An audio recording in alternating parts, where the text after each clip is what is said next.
ಅಲ್ಲ, ನಾನು ನಮ್ಮ ರಾಜೀವ್ ಅವರು, ಮಹೇಶ್ ಅವರು ಮೈಸೂರು ಲೋಕಾಯುಕ್ತ SP ಅವ್ರನ್ನ ಭೇಟಿ ಮಾಡೋಣ ಅಂತ ಬಂದ್ವಿ. ಅವರು ಇಲ್ಲ, ಸಾಯಂಕಾಲ ಇಲ್ಲ ನಾಳೆ ಬೆಳಗ್ಗೆ ನಿಮಗೆ ನಾನು ಸಿಗ್ತೀನಿ ಅಂತ ಹೇಳಿದ್ರು. ಫೋನ್ ಮೂಲಕ ಕಾಂಟ್ಯಾಕ್ಟ್ ಮಾಡಿದಾಗ ಉದ್ದೇಶ ಇಷ್ಟೇ. ನಿನ್ನೆ ಬೆಂಗಳೂರಲ್ಲಿ ಪೀಪಲ್ಸ್ ರೆಪ್ರೆಸೆಂಟೇಟಿವ್ ಕೋರ್ಟ್ ಏನಿದೆ, ಮಾನ್ಯ ಮುಖ್ಯಮಂತ್ರಿಗಳ ವಿಚಾರದಲ್ಲಿ ಒಂದು ಆದೇಶ ಮಾಡಿದ್ದಾರೆ.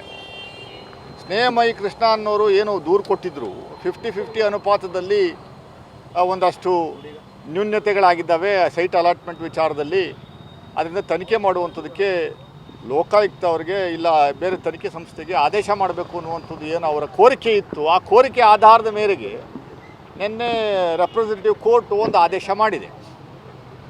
ಕೇಸ್ನ ರಿಜಿಸ್ಟರ್ ಮಾಡಿಕೊಂಡು ಅಂಡರ್ 156 ಸಬ್ ಕ್ಲಾಸ್ 3 ಅಡಿನಲ್ಲಿ ಕೇಸ್ ದಾಖಲಾತಿ ಮಾಡಿಕೊಂಡು ತನಿಖೆ ಮಾಡಿ ನಮಗೆ 3 ತಿಂಗಳೊಳಗಡೆ ಡಿಸೆಂಬರ್ 24 ನಮಗೆ ಸಂಪೂರ್ಣವಾದ ವರದಿಯನ್ನು ಕೊಡಿ ಅಂತ ಸ್ಪಷ್ಟವಾಗಿ ಕೋರ್ಟ್ ಆದೇಶ ಮಾಡಿ ಆದಮೇಲೂ ಕೂಡ JDSನವರು ಮತ್ತು BJPಯವರು, ಭಾಳ ಪ್ರಮುಖವಾಗಿ JDSನವರು ಮಾಧ್ಯಮಗಳಲ್ಲಿ ನಾನು ಗಮನಿಸಿದೆ, ಕೋರ್ಟ್ ಆದೇಶ ಆಗಿದೆ, ಆದೇಶನ ಯಾರೂ ಉಲ್ಲಂಘನೆ ಮಾಡೋಕ್ಕೆ ಬರೋದಿಲ್ಲ.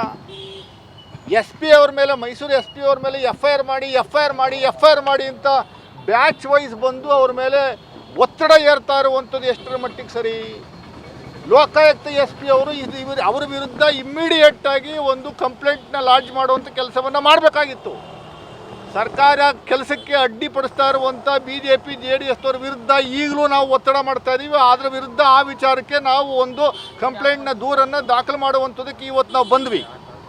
ದಯಮಾಡಿ SP ಅವರೇ, ನಿಮ್ಮಲ್ಲಿ ನಾವು ಕೇಳ್ಕೊಳ್ಳೋದಿಷ್ಟೇ, ನೀವು ಕಾನೂನಾತ್ಮಕವಾಗಿ ಏನು ಮಾಡಬೇಕು ಅನ್ನುವಂಥದ್ದು ಕೋರ್ಟ್ ಡೈರೆಕ್ಷನ್ಸ್ ಇದೆ, ಅದ್ರ ಪ್ರಕಾರ ನೀವು ಮಾಡಿ, ನಮ್ದು ಯಾವ ಅಭ್ಯಂತರ ಇಲ್ಲ. ಮಾಡಬೇಡಿ ಅನ್ನುವಂಥದ್ದಕ್ಕೆ ನಾವು ಯಾರೂ ಅಲ್ಲ, ಅದು ಕಂಟೆಂಪ್ಟ್ ಆಗುತ್ತೆ.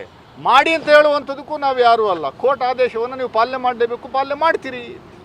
ಸೊ ಅದರಿಂದ ನಾವು ಒತ್ತಾಯ ಮಾಡ್ತಾ ಇದ್ದೀವಿ SP ಅವರಿಗೆ ಕೂಡಲೇ ಮೈಸೂರು ಪೊಲೀಸ್ ಸ್ಟೇಷನ್ಗೆ ಕಂಪ್ಲೇಂಟನ್ನು ಕೊಟ್ಟು JDS ಮತ್ತು BJP ವಿರುದ್ಧ ನಿನ್ನೆ ದಿವಸ ಏನು ಯಾರೆಲ್ಲ ಬಂದು ನಿಮಗೆ ಒತ್ತಾಯ ಮಾಡಿ ನಿಮ್ಮನ್ನು ಗಲಾಟೆ ಮಾಡಿ, ನಿಮಗೆ ಗಲಾಟೆ ನಡೆದಿರುವಂಥದ್ದು ನಮಗೆ ಗೊತ್ತಾಗಿದೆ. ನಿನ್ನೆ ದಿವಸ ನಿಮ್ಮ ಅವಾಚ್ಯ ಶಬ್ದಗಳಿಂದ ಒಳಗಡೆ ನಿಂದನೆ ಮಾಡಿರುವಂಥದ್ದು ಗೊತ್ತಾಗಿದೆ, ಧಮಕಿ ಹಾಕಿರುವಂಥದ್ದು ಗೊತ್ತಾಗಿದೆ. ಇಮ್ಮಿಡಿಯೇಟಾಗಿ ನೀವು ಕೋರ್ಟ್ಗೂ ಗಮನಕ್ಕೆ ತರಬೇಕು, ಪೊಲೀಸ್ ಸ್ಟೇಷನ್ಗೆ ಕಂಪ್ಲೇಂಟ್ ಲಾಡ್ಜ್ ಮಾಡಬೇಕು, ಅವ್ರ ವಿರುದ್ಧ FIR ಆಗಬೇಕು, ಅವ್ರನ್ನ ಅರೆಸ್ಟ್ ಮಾಡಬೇಕು ಅನ್ನುವಂಥದ್ದು ನಮ್ಮ ಒತ್ತಾಯ.